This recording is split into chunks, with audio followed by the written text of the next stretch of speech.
भगवान श्रीहरि और माता लक्ष्मी को प्रणाम करते हुए बोले, हे प्रभु, आज मैं जब पृथ्वीलोक पर भ्रमण कर रहा था तब देखा कि कुछ स्त्रियां अपने पति के साथ सुखपूर्वक जीवन जी रही थीं, तो कुछ स्त्रियां विधवा बनकर अत्यंत दुखी जीवन जी रही थीं। हे प्रभु, कुछ स्त्रियां ऐसी भी थीं जिनकी कोई संतान नहीं। आखिर इनके साथ ऐसा भेदभाव क्यों हो रहा है?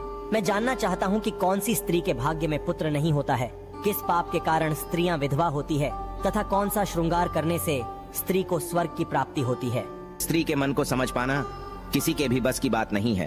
आपको इस प्रश्नों के योग्य उत्तर देवी लक्ष्मी ही दे सकती है। आपके सारे प्रश्नों के उत्तर इस कथा के माध्यम से देती हूँ। तब देवर्षि नारद कहते हैं, हे माता, मैं कथा को पूरा ध्यान से सुनता हूँ और मानव जाति के कल्याण हेतु इसका प्रचार तथा प्रसार करता हूँ। कृपा करें और आप इस कथा को कहें। हे पुत्री, तुम चिंता मत करो, मैं तुम्हें एक पर्ची देता हूँ। इस पर जो भी उपाय लिखा हुआ है, तुम उस उपाय को पूरे मन के साथ करो, फिर तुम्हें एक गुणवान पुत्र की प्राप्ति होगी। फिर सुकन्या ने वह पर्ची ली और वह साधु वहाँ से अचानक से गायब हो गए। जो स्त्री पुत्र प्राप्ति की कामना रखती है, उसे रात्रि में अपने पति की बाईं तरफ सोना चाहिए।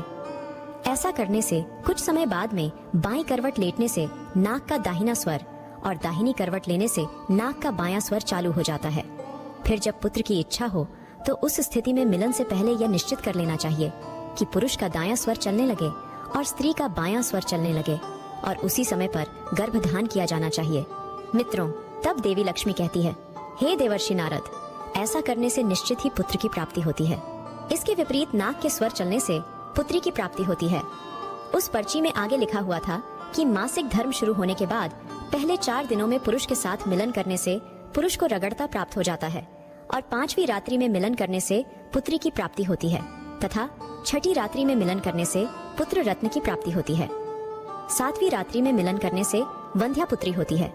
8वीं रात्रि में मिलन करने से बलशाली पुत्र की प्राप्ति होती है।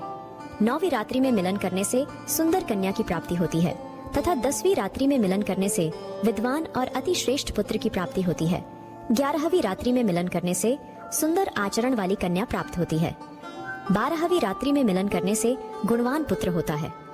13वीं रात्रि में मिलन करने से लक्ष्मी स्वरूपा पुत्री होती है। 14वीं रात्रि में मिलन करने से गुणवान, बुद्धिमान तथा बलवान पुत्र होता है। वर्षि नारद, जिस स्त्री को पुत्र प्राप्ति की कामना है, उसे मैंने सुकन्या को दी हुई पर्ची में बताए गए उपाय जरूर करने चाहिए। तुम्हारा दूसरा प्रश्न यह था कि किस कारण से स्त्री जल्दी विधवा होती है।